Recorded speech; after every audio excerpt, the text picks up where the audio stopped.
Let's go. Are you kidding me? Lincoln Riley. Could he come to LSU? I mean, would he even make the move? And look, I have been standing Lincoln for this job at LSU for quite some time, and I would be the first to tell you that it's highly unlikely, but I think Scott Woodward should make him say no. And I understand there's a lot of you that have sent me messages saying, hey, he just pads his stats against the bad defenses in the Big 12. And what about his own defense? He never coaches a great defense, and he hasn't won a playoff game, and so on and so on and so on. So what we're going to do is debunk each and every criticism surrounding Lincoln Riley, because a lot of them simply don't make any sense. Now, what's really funny is that some of you don't care for Lincoln Riley at all, but I'm going to give you a harsh reality at the end of this video about each and every one of these candidates, because they all do have something in common. So let's debunk each and every Lincoln Riley myth, starting off with the SEC. The only reason Lincoln Riley is good is because he, of course, is in the crappy Big 12. So the good news is Lincoln Riley shared a common opponent with a lot of SEC teams last year, which was Florida, and all he did was, on a yards per play basis, average a full yard and a half more than any other offense. Now, once again, Florida's defense wasn't really that good, and that was a neutral site game. You do question in that Sugar Bowl how motivated Florida was for that game, but still to average 10.5 yards per play in that game is ridiculous. And on the other end of it, LSU played that same Florida team and averaged 4.9. We continue here with the rest of the performances. 2019 versus LSU, we'll get to that game in just a second. That simply wasn't a good performance from Lincoln. I think even he would agree with that. But what you see here is 2018 versus Bama, 34 points, 6.8 yards per play. That was Bama's second worst performance of the season. Follow that up with Georgia. Points are a little high here. The game did go into overtime, but they still did average 6.6 yards per play against the best defense in college football, which was Georgia's, and that was Georgia's second worst game. As an offensive coordinator versus Auburn, 7.4 yards per play with 35 points, which was Auburn's worst game. And really the only stinker performance was 2015 versus Tennessee, which, by the way, that was Lincoln Riley's first ever Power 5 game calling plays. It was the second game of the season, and it was a true road game. So you can understand some jitters. He only got 4 yards per play, but they were able to win the game in overtime with Baker Mayfield. So outside of that performance, Lincoln Riley has mostly dominated the SEC on just these random games. And each and every one of these defenses were good. The only one he could not beat and really move the football against was 2019 LSU. Okay, so it says a lot about how good Dave Aranda's scheme is, but a few things about that game that I find to be very interesting. The first was there was a pass interference blown call early in that game on Derek Stingley that was pretty egregious. Trust me, I was happy they didn't call it, and that is what eventually led to the barrage of points LSU would go on to score in the first half. Now, once again, Lincoln Riley doesn't coach the defense. We'll get to that in a second. But still, I don't know if there was a football team that would have beaten LSU or stopped that LSU offense that day. I mean, they were legit clicking on all cylinders. You guys all remember that. Something else as far as Lincoln Riley is concerned, his quarterback was Jalen Hurts, and Jalen Hurts, his kryptonite was Dave Aranda. I mean, he would light up pretty much every defense outside of that one. So sometimes there's just matchups where your quarterback just can't figure out the other guy's defense, and when you actually go back and look at that game, Oklahoma had a few drops as well from their wide receivers. So, once again, that's not making excuses for Lincoln Riley. He could have done a better job, of course, calling plays, but he had a defense that was being ripped apart at the seams, bunch of bad calls, drop passes, and a quarterback who just could not penetrate a Dave Aranda defense. Didn't matter in those other games at Alabama versus LSU, but it did in this one.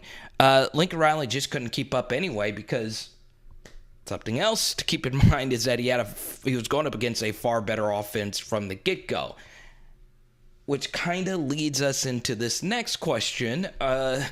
Lincoln Riley has never won a playoff game. Well, yeah.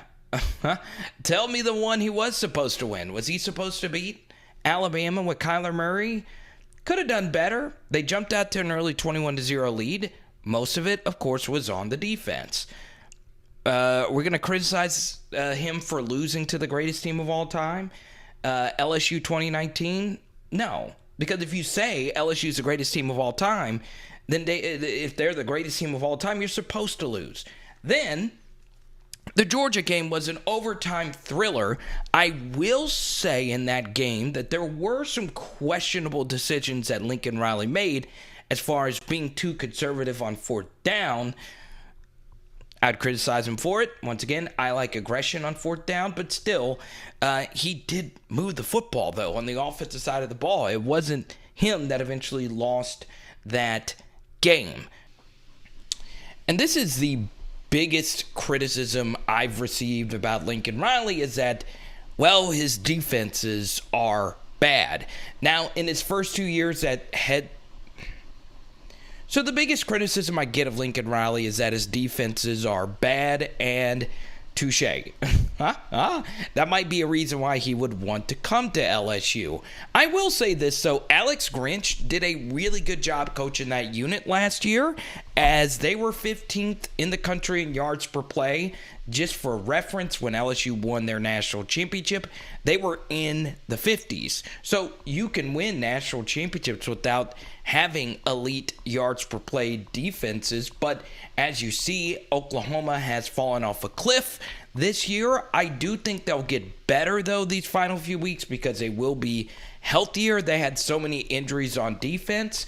But as defensive coordinator, Alex Grinch hasn't necessarily done the absolute best job there. So, look, that might be the reason why, but Lincoln Riley is an offensive coach. Football is very complicated. It's hard to have all phases of the game dominant. So, Lincoln, of course, his offenses have remained dominant, and this is obviously the bigger point, is that Lincoln Riley coaches the more important side of the ball, and he does it better than anyone else. Right now, you're looking at another elite offensive mind, Urban Meyer. And there's something really fascinating about Urban that sets him apart from pretty much every head coaching candidate ever. And we'll get to that in just a second. So I want to appreciate all the Venmos, Cash Apps, donations we've gotten on live streams. I really do. This is what I do, so I really, really do appreciate it. And on Saturday, I will be at the LSU Arkansas game, and we'll be doing a meetup 12:45 Central Time at the Greek Amphitheater. So aim for 12:30. You know, it takes a while to get around campus and even get on campus. I don't even know if the Greek Amphitheater is like roped off, but it's just these concrete benches. For those that know LSU's campus, you know where it is. It's kind of near the Indian Mounds. You can Google it. Yeah, I know Jared's going to be there, Brian, a few others, so I am really looking forward to it. Now, Urban Meyer to Ohio State. Does anyone remember when it happened? I don't know what you guys did, but when it happened, I thought he was going to win big. I thought for sure he was going to win a national championship. A top 5 recruiter and a top 5 modern day head coach. And of course, Urban Meyer did just that. Now, there were the red flags that he might quit like he did at Florida, which he did. But before he did that, of course, he won a lot at Ohio State. So, yeah, Urban Meyer is the only slam dunk candidate I can remember in modern history. And that's the thing. Each and every candidate has their red flag. Dave Aranda, of course, the LSU Ties, one of the best coordinators ever at the school, but only 1 year of head coaching experience with a winning record.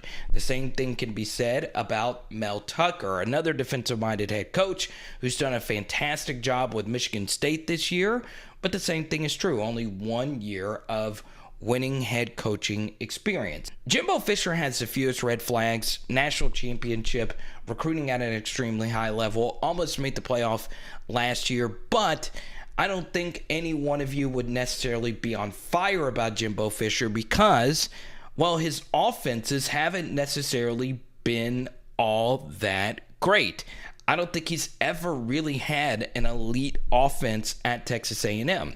And then Billy Napier, as talented as he is, he's been courted by SEC jobs in the past. Keep in mind, Billy Napier also would be making one of the biggest jumps I think we've ever seen from a group of 5 school. UL is a great job. He's had a lot of success. But going from there to LSU is a pretty drastic jump. Now, there have been jumps like that in the past, but this one would be pretty drastic. And Billy Napier, a lot like Dave Aranda, I would pretty sure immediately say yes to the job. So there's no slam dunks, but I do think Lincoln Riley is as close as it possibly can get. A video is about to be floating in your face if you want to see my really, really deep dive.